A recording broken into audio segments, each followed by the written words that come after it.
Ever wondered who the real masters of stealth and deception were in the ancient world? Let's journey back in time and uncover the mysterious origins of ancient assassins.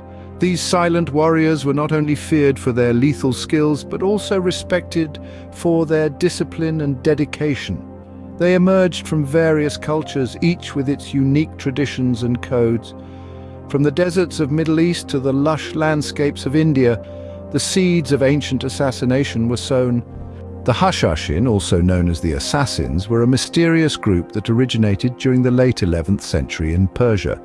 They were part of the Nizari Ismailis, a branch of Shia Islam, and were founded by Hassani Sabah. The group formed in a politically chaotic period of the Middle East, where power struggles were rampant. The Hashashin were motivated by a mix of religious and political objectives. They sought to establish a Nizari Ismaili state and were staunch opponents of the Sunni Seljuk Turks.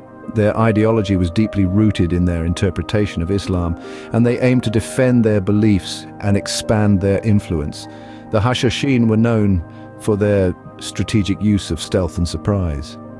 They specialized in high-profile assassinations targeting political and religious leaders. Their methods were often covert, involving infiltration, disguise, and the use of daggers. Their actions were designed to create maximum psychological impact. The Hashashin had a profound impact on Middle Eastern politics during their time. They successfully assassinated several key figures, causing significant disruptions in the political landscape.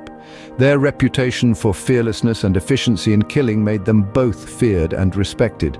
The Hashashin are significant for introducing a new dimension to warfare and politics through targeted assassinations. They demonstrated how a small group could influence the course of history by eliminating key individuals. The era of the Hashashin was marked by the Crusades and the struggle for power between different Islamic sects and against Christian invaders. This context provided fertile ground for their operations and objectives.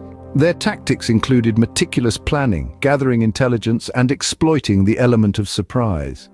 The Hashashin also used psychological warfare, often sending messages and threats to intimidate their targets. The legacy of the Hashashin endures in the form of the modern term assassin, derived from their name. They left behind a legacy of the strategic importance of targeted killings in shaping political narratives.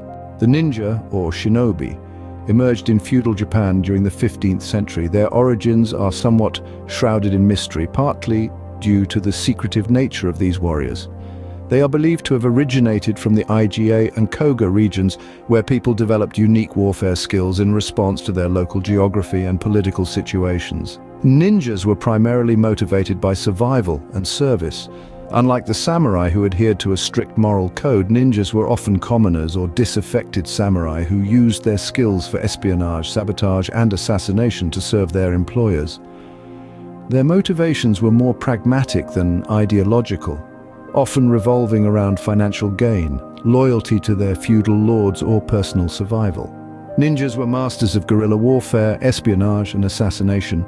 Their methods were highly unorthodox compared to the conventional battlefield tactics of the time.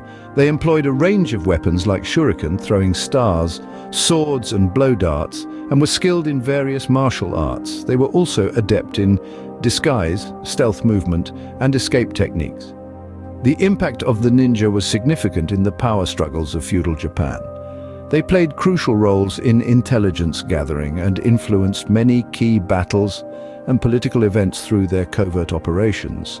The ninja are significant for their unique approach to warfare, which contrasted sharply with the prevailing samurai culture of honor and open combat.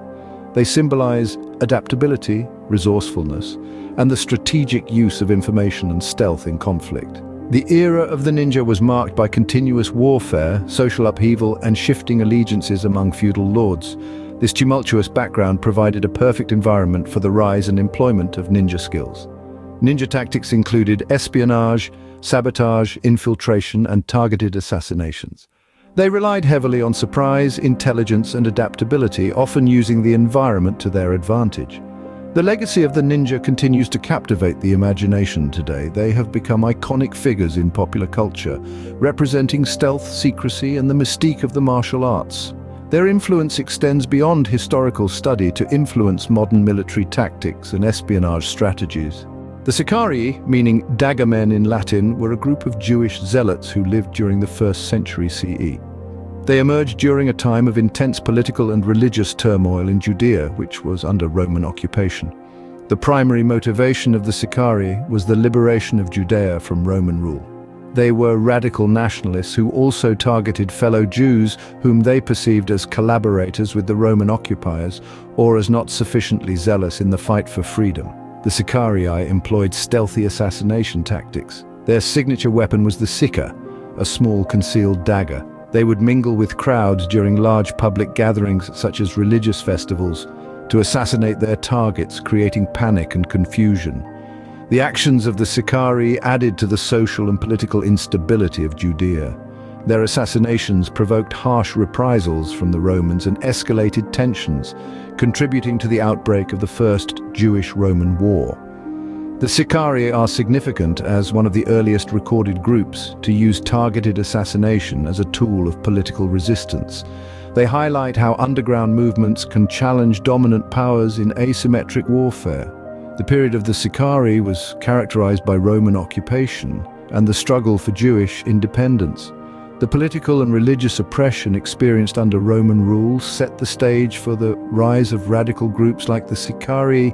The tactics of the Sicarii revolved around stealth, surprise attacks, and the strategic choice of public venues for their assassinations to maximize impact and spread fear among their enemies. The legacy of the Sicarii lies in their role as early proponents of guerrilla warfare tactics and political assassinations. The Mohawks were a part of the Iroquois Confederacy, a powerful alliance of 6 Native American nations primarily located in what is now New York State. The Mohawks, known as the Keepers of the Eastern Door, were one of the original 5 nations of this confederacy. The primary motivation of the Mohawks was the protection of their territory and way of life. They were known for their fierce defense against encroachment by other tribes and later European settlers. The Mohawks, like other Iroquois nations, were also motivated by the political and economic gains through trade and alliances. Mohawk warriors were renowned for their combat skills, which included stealth tactics and guerrilla warfare. They were adept in woodland combat, using the dense forests of their homeland to their advantage. The Mohawks also utilized strategic alliances, notably with the Dutch and English, to secure weapons and support. The tactics of the Mohawks included ambushes, surprise attacks, and hit-and-run warfare.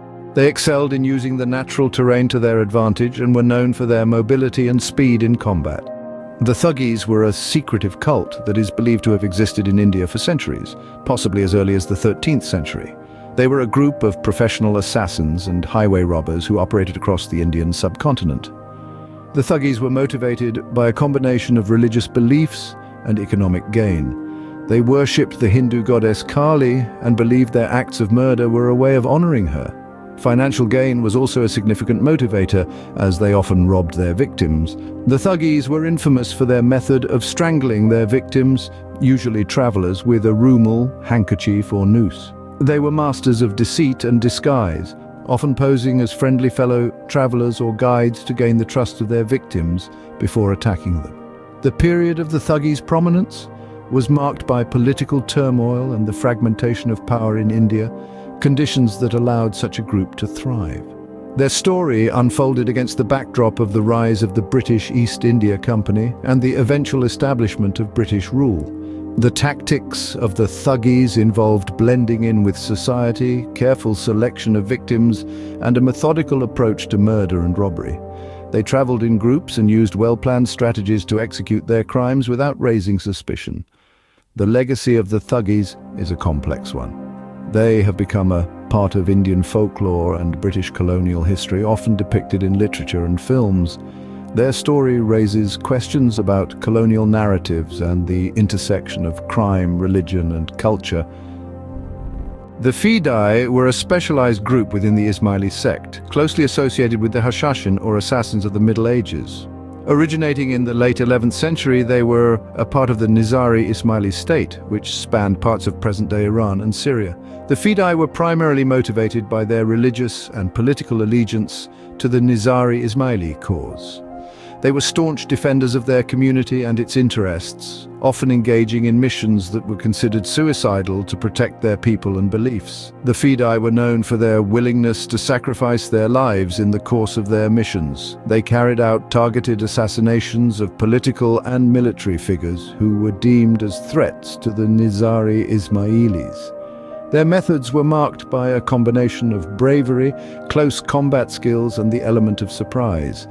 The Fidai are significant for their extreme dedication and the concept of martyrdom in the service of their community.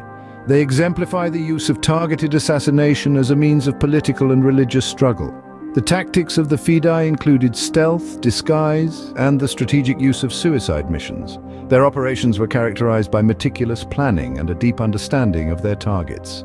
As time marched on, so did the methods of these clandestine killers. In the ancient world, assassination was often a close-quarters affair. A dagger in the dark, a pinch of poison in the wine, these were the tools of the trade. But as we moved into the Middle Ages, the game began to change. The advent of crossbows and longbows meant that assassins could strike from a distance, reducing their risk of detection. And as cities grew and societies became more complex, so too did the techniques of subterfuge. Assassins began to use disguises, creating false identities to get close to their targets. The evolution of assassination methods wasn't just about new weapons or tricks, though. It was also influenced by changes in warfare and society. The rise of powerful states and armies meant that assassins had to be more cunning, more careful. The tools may have changed, but the objective remained the same: to eliminate the target. The echoes of these ancient killers can still be heard in the world of modern espionage. Their tactics and methods, honed over centuries, have been adapted and are still in use today. The art of psychological warfare, for instance, was a key weapon in their arsenal. It was not just about eliminating a target, but also about instilling fear and creating chaos. This is a strategy that modern intelligence agencies have taken to heart. Stealth, too, was a vital skill for these ancient assassins. To strike without being seen or heard is a principle that remains central to covert operations today. From the shadows of the past, the ancient assassins continue to shape the unseen battles of today.